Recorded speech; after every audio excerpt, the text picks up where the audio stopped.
Linha de bolsas medicamentosas Cristália. Mais segurança em soluções inovadoras. Soluções disponibilizadas prontas para infusão nas concentrações preconizadas em bula e recomendadas em estudos científicos. Maior conforto e agilidade para o profissional de saúde, pois dispensam o preparo-diluição. Mais segurança para o paciente. Diminuem a possibilidade de contaminação e evitam erros de diluição. Ganho de tempo com a ausência das etapas de diluição para o preparo de soluções. Linha de bolsas medicamentosas Cristália. Mais segurança em soluções inovadoras.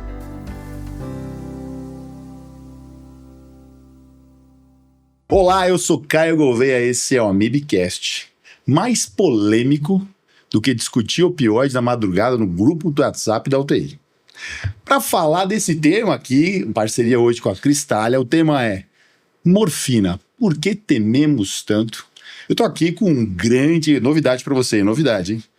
O Rambo 4, já viu o Rambo 4? Aqui está Ramon 4, o quarto episódio com ele, que é um grande referência em cuidados paliativos e UTI. Vamos discutir esse tema que é complexo, difícil. É um prazer ter você aqui novamente para bater esse papo desse tema que realmente gera polêmica e gera dificuldade para as pessoas entenderem o real significado dessa droga que é muito importante, que é a morfina. Bom, Caio, prazer enorme estar aqui. Queria agradecer também a Cristália, obviamente, por nos proporcionar esse momento. E eu costumava dizer, quando eu estava nos primórdios ali, antes de ter filho e tudo mais, que quando eu tivesse uma filha, ela ia se chamar Morfina. Por quê? Porque ela é segura, ela tem inúmeras vias, ela tem em qualquer hospital, ela é totalmente factível para a nossa realidade. E eu queria dizer que a gente usa muito pouco na UTI por muito mais preconceito do que segurança da droga em si. Então acho que esse tema vai dar o que falar aqui, acho que a gente vai conseguir coisa boa. Sem dúvida nenhuma, acho que essa palavra preconceito, ela cabe muito bem quando a gente fala de morfina, porque a primeira coisa que a pessoa sente é morfina, não. Morfina é só para quem está numa situação muito ruim. Como é que a gente consegue quebrar isso? E quais são os mais frequentes, quais são as situações mais frequentes que você viu esse preconceito vigente na sua prática clínica? Ah, Caio, eu já vi de tudo, né? Começando assim pela cultura popular, digamos assim, cultura popular brasileira do opioide, né? Então, aquele paciente que chegou e falou assim, nossa, doutor, eu tô com dor 10. E você vira e fala assim, então acho que, seu João, a gente vai fazer um pouquinho de morfina. Não, doutor, morfina é muito forte. Acho que não tá pra isso, não, né? Então, eu entendo isso. Eu entendo isso, né? A pessoa é um leigo. Agora, eu não consigo entender um intensivista que usa fentanil em doses altíssimas, midazolam em doses altíssimas, ter preconceito com relação à morfina. Então, essa questão que eu acho que muito mais uma questão de formação, aquele efeito Dunning-Kruger, né? Quanto mais ignorante você tem, mais você sabe, mais você acha que sabe, e aí, obviamente, você acaba usando menos. Então, vamos colocar, Ramon, insuficiência respiratória por morfina. Cara, a gente usa doses, muitas vezes, no ambulatório. Você pega um ambulatório de cuidados paliativos, o paciente tomando doses altíssimas de morfina e trabalhando, caminhando. Ele foi pro ambulatório de busão, né? Então, muita calma. Por quê? Porque nesse caminho, o que a gente tem de concreto, né? Se você for ver, a Sociedade Europeia colocou o Inclusion HUF agora em termos de diretrizes, e a prevenção e a preocupação, o engajamento da dor é uma é a A. Então, cara, peraí, imagina você sentir dor numa UTI onde tem médico 24 horas, tem enfermeiro 24 horas, tem uma farmácia do lado e mais da metade dos pacientes passa dor de moderada a grave dentro da UTI. Isso é inaceitável, quer dizer, a gente nem se preocupa, a gente passa muito tempo olhando o monitor, ajustando noradrenalina, pensando qual o fluxo da sua diálise você vai colocar no paciente, ajustando o ventilador, não que isso seja importante, mas a gente fala de cuidar de um mínimo de dignidade para a pessoa que está internada. Você acha que o cara que está entubado com um catéter, uma sonda vesical, uma sonda nasinteral não tem dor? Sendo virado que nem panqueca de um lado pro outro, né? Perdeu 20 quilos em uma internação, osso no osso ali, pele no osso. Quer dizer, cara, a gente nem está se preocupando com isso. E eu acho que não perpassa só pelo uso da morfina, mas da gente começar a focar um pouco mais nos sintomas da UTI, né? Que é uma quebra de paradigma. Quer dizer, cara, você está mais preocupado com o entorno, que é mais legal. É igual aqueles meninos jogando videogame, né? Entendeu? Você está mais preocupado com o videogame do que com o paciente nesse momento. Verdade. Aquelas luzes, eu tô cuidando, eu tô fazendo isso, eu tô vendo sinais vitais, você não tá olhando o paciente, o que ele tá sentindo, como é que ele tá. E entra aquela ideia, eu falei, mas peraí, para analgesia é fentanil, 100 micrograma e eu vou botar uma Propofol ali. Às vezes o cara vai colocar Propofol, midazolam. Eu falei, mas Propofol tem outra função ali, né? E assim, a mão que dá o fentanil é uma mão que recusa a morfina. Por que você acha que isso acontece dessa forma? Tem a ver com esse dito popular que a morfina deve ser dada só para pacientes em estado terminal? Eu acho que tem a questão da morfina em estado terminal. Acho que a gente tem uma mão pesada para sedar e também para analgesiar. Se a gente pensar que o fentanil é ali 100, 125 vezes mais potente que a morfina. E que às vezes a gente nem sabe o quão esse paciente está com dor, apesar de termos muitas escalas CPOT, BPS, para avaliar mesmo dor em paciente entubado, a gente não faz. Mesmo grandes UTIs aqui de São Paulo. Interessante, né? Que o BPS é uma escala até que bem fácil, bem tranquila, né? Então você está analgesiando com a droga cheia de efeito colateral. Sim. Né? É analgesiando pesado e você não mede isso. Então, como é que você sabe que você está no ponto certo ali de analgesia? Exatamente. Tanto para mais quanto para menos, né? E tem estudo até do Ari, agora recente, acho que 2023, junto com o Bellomo, um dos grandes nomes da terapia intensiva, mundial, que mostrou que comparou fentanil com morfina, e o fentanil, inclusive, foi associado a mais delírio, que a gente sabe tem correlação com mortalidade e uma disfunção orgânica. Então, caramba, quer dizer, eu acho que a gente tem que ajustar vários aspectos dentro desse ponto da analgesia na UTI, desde o paciente entubado, obviamente, pro acordado nem se fala, né? Sem dúvida nenhuma. Interessante a gente falar da morfina, principalmente quais são os usos mais frequentes que a gente pode ter na UTI. A gente tem vários usos fora da UTI, tem vários usos que a gente pode listar, mas como a gente está falando de terapia intensiva, como é que a gente pode... Poxa, é interessante a gente entrar com morfina, vamos segurar o fentanil por enquanto. Como a gente pode utilizar e quais são os momentos mais interessantes para o uso dessa droga, que realmente tem muitos benefícios além só da analgesia? Claro, assim, aquela velha história, né? A diferença do veneno para o remédio é basicamente a dose e a gente, nos nossos perfis de paciente, é para aquele paciente específico, né? Então, sim, lógico, nem todo mundo precisa tomar morfina. Acho que às vezes a gente usa ela de forma inadequada, mas a morfina tem uso indiscriminado em termos de efetividade. A gente pode usar a morfina para controle de dispneia. Então, o nosso carro-chefe para controle de dispneia é a morfina. É a melhor opção, né? Uma opção sensacional, e a gente está falando de um monte de paciente na época do Covid, né? Hoje em dia, inúmeros pacientes que de fato a gente percebe que ela é super efetiva por questões de vasodilatação, receptores J, delta, kappa, mi, aquelas questões dos receptores específicos de opioides, né? Opioides. Além disso, analgesia. Então você fala, hoje a gente tem uma coisa que é muito legal, que é a analgesia multimodal, que tem uma ideia de poupar o opioide, lógico. Mas agora eu te dou um exemplo. Imagine que você está no pós-operatório de uma cirurgia torácica e esse paciente acabou de chegar para você e ele está com dor, porque ele tem um dreno, ele tem uma ressecção grande, né, no tórax. Realmente você pode fazer analgesia adjuvante, né? Você vai lá, dá dipirona, você quer dar pregabalina, sei lá, se tiver alguma dor neuropática, enfim. Mas para aquela dor 10, você vai continuar precisando de um remédio forte, né? Por quê? Porque, vamos colocar assim, o que a gente estava discutindo outro dia. Você tem um paciente, por exemplo, que tem uma dor neuropática. E esse paciente era um paciente que tinha uma lesão na medula, e aí o parafuso migrou, uma dor aguda, 10, neuropática, absurdamente, até o cirurgião chegar e fazer a intervenção necessária. E você fala assim, não, A primeira linha agora para dor neuropática é gabapentoide, tricíclico, aí depois você bota o emplasto, e só a terceira linha é opioide. Tá bom, mas vai falar isso para o paciente, que o gabapentoide demora 1 semana para agir, o tricíclico 15 dias a 30 dias, então... não quer dizer que é proibido dar para esses pacientes, apesar das recomendações, continua tendo um uso muito bem indicado, né? Sem falar em cuidados paliativos, por exemplo, né? Que o carro-chefe do controle de sintomas, quando a gente fala tanto de dispneia quanto de dor, muitas vezes, principalmente quando a gente fala de cuidados de fim de vida, em infusão contínua, é a morfina. Sim, né? Sim. E a gente fala que infusão contínua por quê? Porque muitas vezes esses pacientes eles têm sintomas contínuos e muito grandes, né? E você deixa intermitente, fica naquele pico-vale, né? Na hora que vem o pico, intoxica, vem o vale, efeito o cara tem efeito dor. Então, uma coisa boa do contínuo é que você consegue ajustar na dose nem de mais nem de menos, né?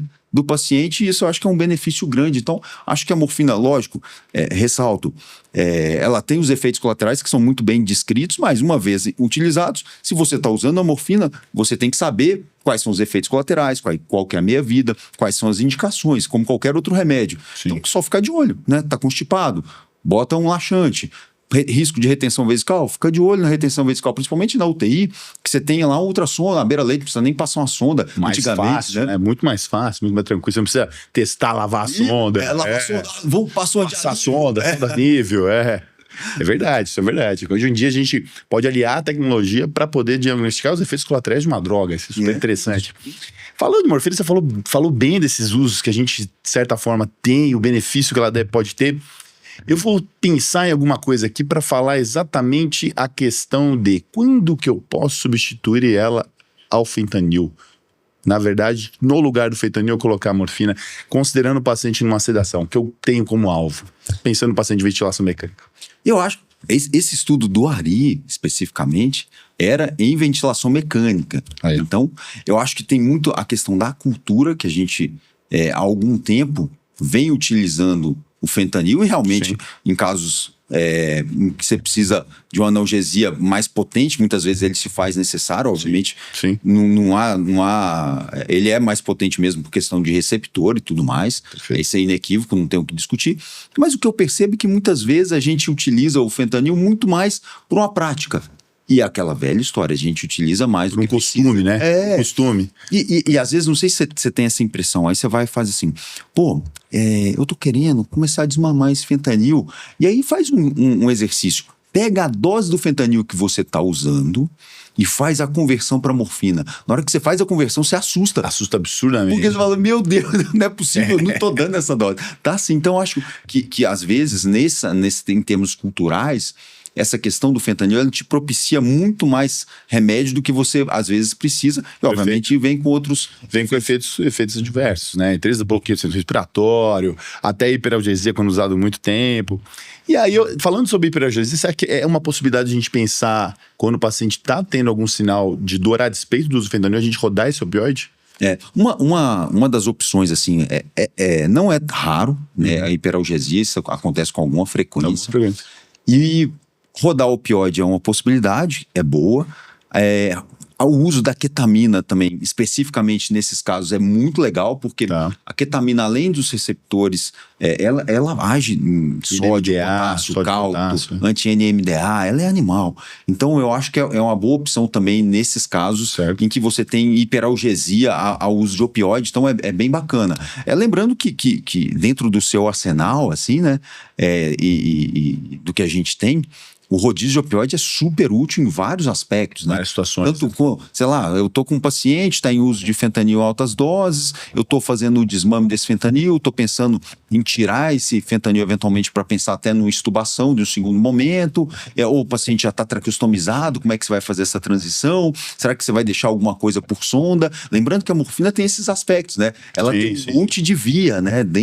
De várias formas. Variadas. Imagina, você tá lá na sua casa, com seu pai doente, e você não precisa ter um acesso venoso, dá para fazer por hipodermóclise, que é super prático também, né? Então, tem esses aspectos.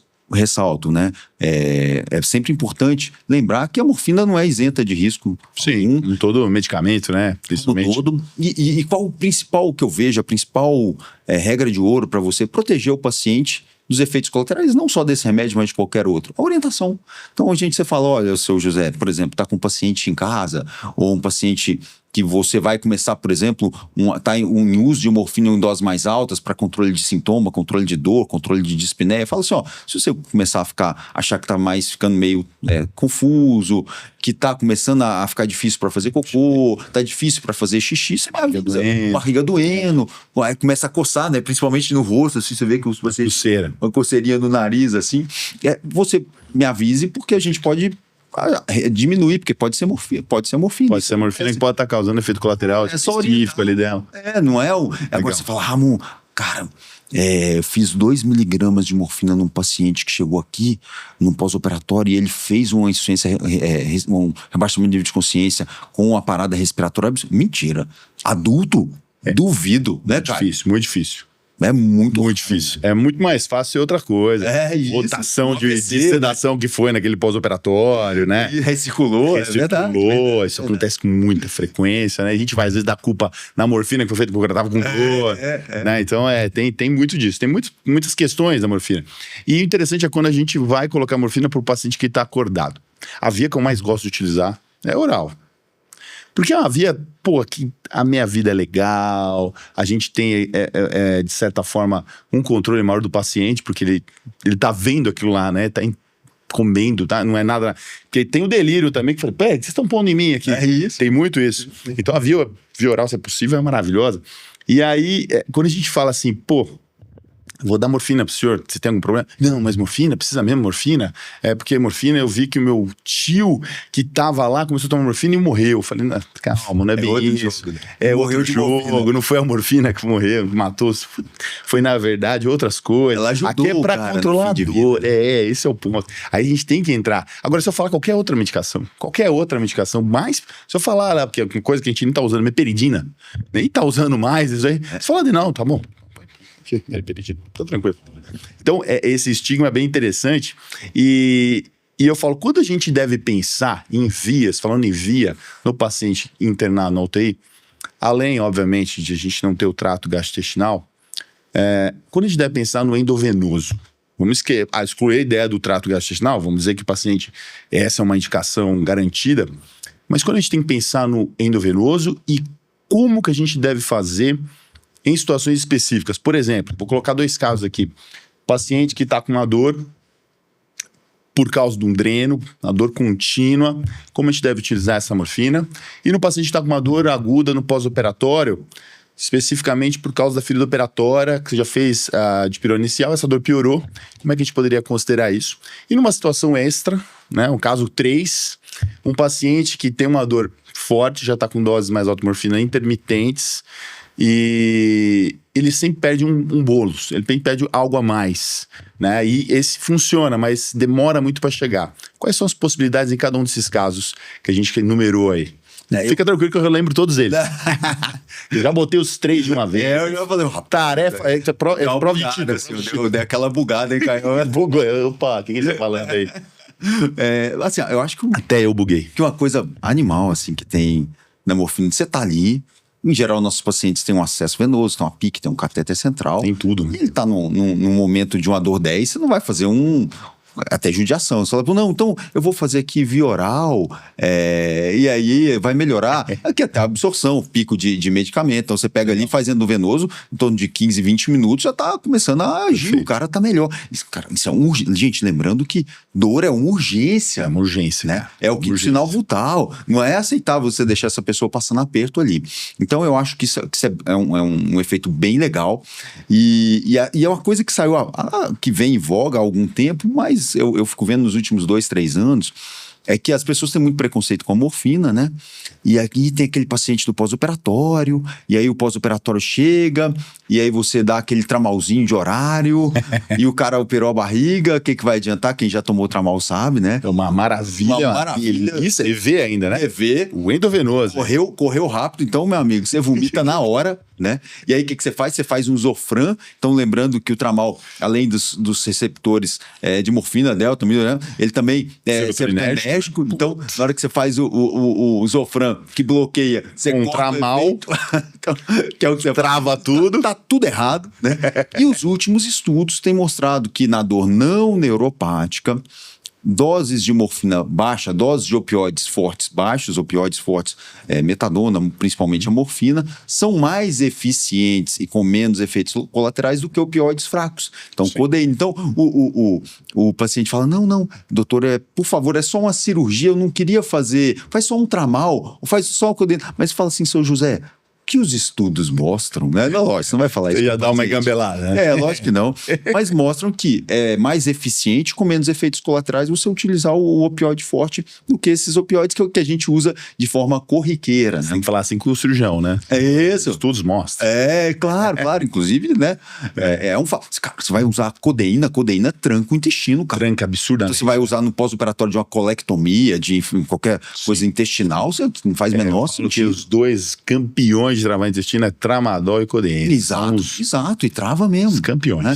E aí vem as outras questões, né? Então, muitas vezes a gente fica ali utilizando doses intermitentes cada vez mais altas, e aquela história do pico-vale, muitas vezes você deixar uma dose contínua é mais efetiva, mais eficiente do que você deixar. Por quê? Porque uma vez que você sensibiliza o receptor daqueles picos de dor, é muito mais difícil de você controlar. Então, você evita que tem uma dor, você consegue manter o baseline do paciente e, por exemplo, no pós-operatório, em vários outros aspectos, até mesmo na sedação paliativa, na analgesia paliativa que a gente fala, né?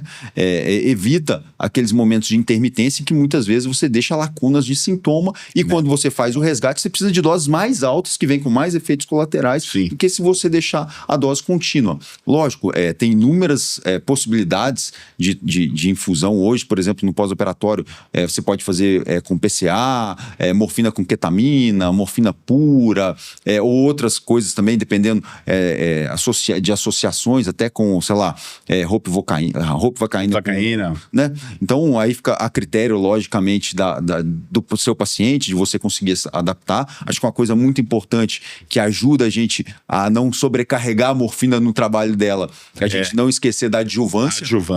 Sempre, né? De fazer uma analgesia. Colocando ela no time, mas tendo um time, né? Não ser sozinha. Porque senão você usa doses mais altas. Quanto mais altas as doses, obviamente, maior risco, mais efeito colateral. Então, aí você queima a droga. Fala, por que você está queimando a droga? Porque você não utilizou direito. Tem que, mesmo quando você está fazendo a morfina, preocupe-se com a analgesia multimodal para usar dela de uma forma adequada para resgates e tudo mais. Então, eu percebo isso nesse sentido que a gente tem medo de usar e quando usa errado, sabe? Então... Esse é um ponto bastante interessante, porque quando a gente fala da infusão contínua, a gente está falando de situações em que a gente precisa conter esse paciente por um período longo, que o paciente vai ter dor por um período maior do que aquele ponto agudo, específico, que a gente pode fazer o bolus e deve fazer o bolus, né? A gente sabe que o bolus é importante. Muitas vezes as pessoas vão lá e com o costume do fentanil, que está errado também, sobe o MML, ora, vamos lá, vamos subir esse melhor, aí tá com dor. Não, às vezes não é bem isso. Às vezes você tá com agitação, tá com dor, faz o bolus, vê o que acontece. Aumenta um pouco menos, porque você evita aquela acumulação lá na frente, porque não vai agir rápido, é por hora, né? É uma inércia. É uma inércia, tem um tempo, aqui é oral. E aí, você falou um negócio bem legal, que é o paciente que tá com dor, ele tá com bomba, e toda hora que ele tem que chamar, porque ele tem que fazer um bolus a mais por causa de uma dor que está persistindo, tem que aumentar a dose, sei lá. Esse período dele pegar a droga, ir lá, voltar, a dor pode ter piorado absurdamente, que pode ser até meia hora. Vou pegar na farmácia, vou trazer para cá. No meio do caminho, você teve uma parada, o cara vai na parada. Não, daqui a pouco eu vou lá e a dor tá comendo solta. Então, você percebe que essa situação, às vezes... Já tô preparando. Pode ajudar. Tô preparando, né?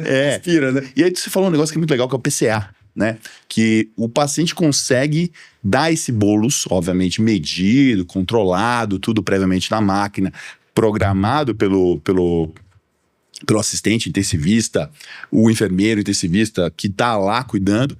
E isso é bastante interessante, né? Usando uma droga interessante, tanto para a manutenção do controlador, quanto no ponto específico.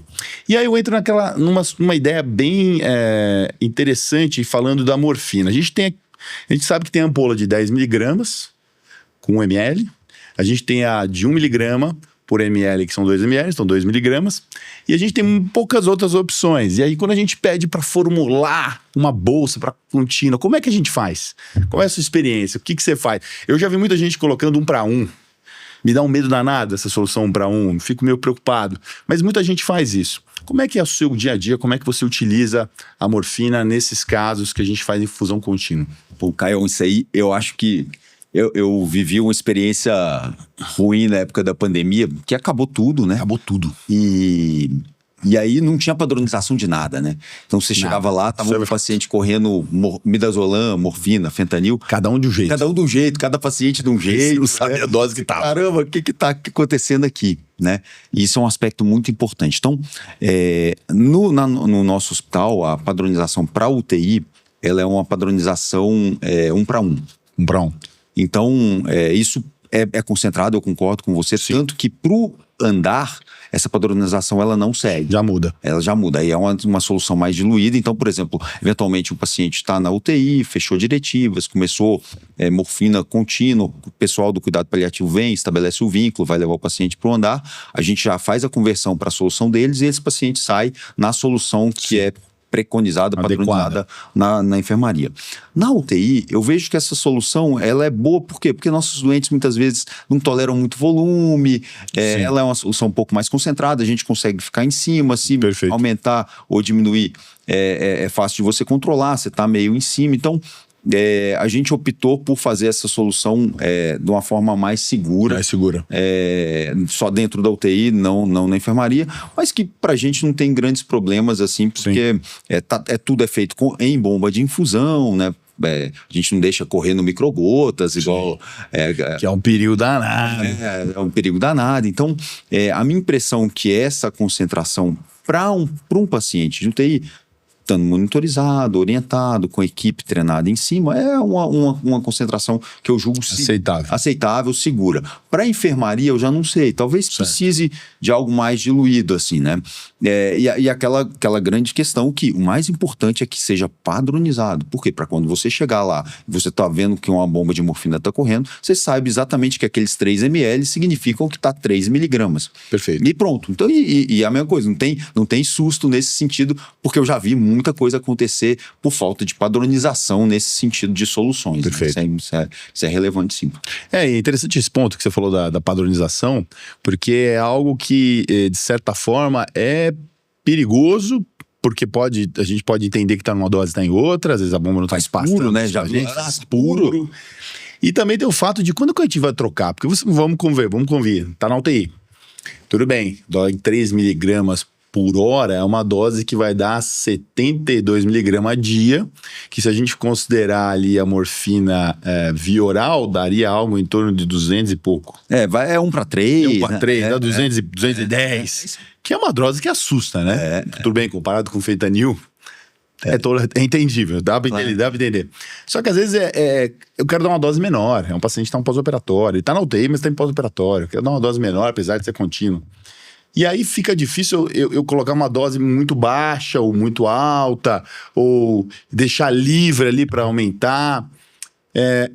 Quanto que dura? E qual a segurança dessa solução para esse paciente quando a gente está pensando em funcionalidade da droga, né? Quanto tempo que ela pode ficar funcional naquela situação? E também na segurança, pensando em infecções e troca frequente de soluções, né, de manipulação. Eu não sei se você passa por isso assim, né? Mas com certeza, se fosse falar que é coisa complicada, devo passar. Dificuldades. É até coisa nossa. Se eu falo assim, por exemplo, os sistemas hoje operacionais, né, de prescrição, ele evita erro, né? Porque a gente sabe o que acontece. Então, você vai lá prescrever DIP Aí vem dipiridamol, preenche. Rapaz. Aí o cara aparece. Você tem certeza que você quer receber dipiridamol? Essa parte é interessante. Ou alergia, né? Sim. Então a gente sabe que tudo que fica suscetível, que fica à mercê do ser humano, obviamente a gente é falho, isso acontece. A gente é bom num monte de coisa. Fica mais suscetível a erro. A repetitividade é uma coisa que a gente não é tão bom. Exato. E tem muita repetição. Né? Então, erro de preparo, tanto de quebra de higiene, quanto erro de preparo de calcular a dose a mais, erro de preparo de calcular a dose a menos, então, ou mesmo erro de prescrição. Então peraí, eu fui colocar 100 e coloquei 10, ou fui colocar 100, botei um zero a mais. Um zero a mais. Então, quer dizer, isso fica suscetível, é diferente de você ter uma questão, uma solução pronta, né? Então, eu brinco que isso aí é a prova de burro, né? E nem é burro, é cansaço. É estresse, você tá num momento super difícil, o ambiente é estressante, o paciente está com dor, você quer preparar rápido, prepara aí, Wanda, tá com dor, não sei o quê. E a gente sabe que acontece isso. Já buscou na farmácia, já buscou? Família, hoje em dia tá dentro da UTI te pressionando. Então, quando você tem um pacote pronto, obviamente é muito mais fácil, porque é mais seguro, o preparo já vem industrializado, não tem quebra de barreira, não tem nada nesse sentido. Não tem quem prepare, então esse erro de preparação é o do laboratório e tudo pronto. Já facilita para o técnico, por exemplo, que libera ele para fazer um monte de coisa importante que ele de fato tem que fazer. E é mais seguro para o paciente, porque a solução está tudo garantido lá, né? Então, a minha impressão é que isso aí é muito mais prático e é uma excelente ideia mesmo, né? Me parece. Aí você vai falar em termos de custo-efetividade, não sei o que. Isso aí é tudo um estudo à parte. Questão de se estudar, então, mas eu posso garantir que um evento adverso desses aí graves paga com certeza a solução. Sem dúvida. E você vê aquela situação de quebrando ampola, né? Você dá um corte, joga o negócio. O cara aspirando, né? Aspirando, com a calor, o outro. E o futebol, hein? Quem ganhou ontem, quem perdeu? É muito difícil esse ponto, porque a gente vê que isso aí é fatídico. Muitos hospitais têm ainda farmácia que já deixa preparada a solução, de acordo com o que você prescreveu, e manda prontinho para ser colocado. Então é legal. Mas nem todo lugar é assim, cara. E lembrando que a farmácia quem prepara é uma pessoa. É uma pessoa técnico também, né? Não deixa de ser. Ela tá fazendo só aquela função, né? A função de preparar, é menos mal, mas de certa forma. Mas isso aí deixaria como fosse mais popularizado, mais democrático a utilização de você tirar o serviço desse profissional da ponta. Aquele lugar que não tem uma farmácia. Claro. Não tem uma farmácia aqui. Não tem uma farmácia do hospital, a farmácia não consegue, não tem perna para isso. Isso acontece direto. Me fala, você que já trabalhou nos melhores hospitais de São Paulo. A ínfima proporção dos hospitais não é o técnico que prepara e ali no balcão, você sabe disso. Exato. A imensa maioria é no balcão. E outra que a estabilidade lógico, é igual validade de iogurte, né? Você sempre coloca para baixo para preservar o paciente. Então, você bota ali 6 a 8 horas, você tem que trocar, mas tem que trocar muito mais vezes. Então, você expõe o risco mais vezes. Se você pensar, entra naquela ideia do custo-efetividade que você falou. Além de expor no risco mais vezes, você joga fora um pouco de solução. Claro. Isso aqui, eu quero mudar a solução. Aí muda a solução para outra coisa, joga muito fora. Então, a gente tem o desperdício também que a gente tem que pensar como a gente deve calcular. Interessante esse ponto, interessante essa visão, porque a gente consegue criar uma ideia de uma necessidade que às vezes a gente não tinha isso. Pô, será que não consigo entender. E aí você começa a loucubrar e de fato pode ser algo interessante, pensando não no hospital que tem a farmácia, que consegue manipular, que tem aquela equipe que bota tudo bonitinho, seladinho com o nome. Show de bola. E aquele que não tem? Fica muito mais fácil, a gente evita erros. O que tá correndo aqui, tão frequentes, né? Tá escrito 100 miligramas. Aquela caneta de retroprojetor. Cara, isso você não sabe que hora que colocou ali, que hora que você colocou aqui. E aí você vê aquela... Outra coisa que me dá, aquele negócio laranja. Capa laranja. Eu falei, mas tá aumentando a pressão, você olha lá, putz, será que é morfina mesmo? É nora, né? Você fica na dúvida, será que é nora, nipride aqui? Deixa eu dar uma olhada. Então tem muito disso, né? E essas coisas... Você exclui, você tira e diminui, isso pensando em qualidade, segurança, diminui o erro, né? É interessante. É igual, eu não ganho nada para fazer promoção do iFood, né? Mas você lembra quando você pedia pizza, né? iFood, se quiser fazer uma MibCast, está à disposição. Parceiros, vamos fazer parceria? Aí você ligava, você lembra? Você ligava, oi, tudo bem? Ô, Francesco, Eu queria pôr uma pizza de mussarela, pepperoni, às vezes o Francesco demorava para atender, às vezes ele entendia errado. Hoje vem o iFood, você pede pro Francesco, é mais fácil, não tem erro, e chega lá. Nunca te incomodou, até porque aparece um cara e fala, nossa, como é que eu nunca pensei nisso, né? Exato. É fantástico, é fantástico. As coisas vão criando necessidades pra gente, né? O grande gancho é você falar, putz, alguma coisa que eu posso melhorar. E libera você para fazer o que é importante. Te libera. E é o que está acontecendo agora, se a gente for pensar, com a inteligência artificial, com o uso de prontuários eletrônicos de maneira mais automatizada, tirando você da situação que você não é tão necessário e que você não é tão bom, claro. Que é o que trabalho repetitivo, difícil, e indo pro cuidado do paciente, né? Que é o que a gente mais gosta de fazer, como intensivista, como enfermeiro, como fisioterapeuta, que é estar lá no leito. Né? A gente trabalhou para isso, a gente buscou essa profissão por isso, a gente lembra da residência com muita felicidade, porque a gente ficava muito menos tempo no prontuário e muito mais tempo com o paciente. E hoje a gente fala, putz, mas eu não aguento mais. Por quê? Você fica sentado naquele prontuário. Caramba, você fica pra isso, né? Quebrando a ampola em vez de você fazer o cuidado do paciente. Então isso é bastante interessante.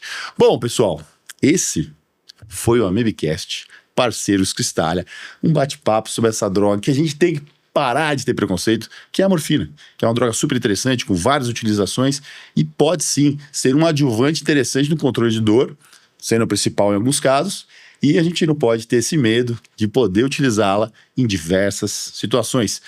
Quem está aqui com a gente e vai falar sobre mais e finalizar o nosso AmebCast é ele, Ramon, falando sobre a morfina, que de fato primeiro que é um prazer ter você aqui e de fato o uso que ele tem, a experiência que ele tem com essa medicação é muito grande. Bom, gente, é um prazer muito grande poder falar dessa medicação que eu acho, assim, honestamente, ela é uma medicação um opioide muito democrático, porque ele tem mesmo nos hospitais mais longínquos, mais simples, você consegue acessar, muitas vezes o que resolve a dor nesses pacientes de verdade, tanto do ponto de vista de cuidado paliativo, quanto do ponto de vista dos doentes de UTI de uma forma geral. Então, em termos de via, ela é um absurdo, né? Efeitos colaterais são muito poucos. Então, ela te dá um arsenal, ela é democrática porque não precisa ser um grande centro para poder comprar a morfina pelo seu custo e acessibilidade. Então, eu acho que a gente devia voltar os nossos olhos. Muitas vezes a gente está muito mais preocupado no próximo medicamento. Não estou falando que, por exemplo, Precedex não é importante, os aparelhos de ventilação são importantes, mas é uma coisa que é simples, que resolve o seu problema e está ali do seu lado, né? Então, acho que a gente deveria muito mais aprender como usá-la, em qual paciente utilizá-la, usá-la com parcimônia e de forma adequada, para que não queime a droga do jeito. Não, morfina eu dei para um paciente, mas o paciente teve parada. Mas também você deu quanto, né? Qual paciente você deu? O que ele tinha mais?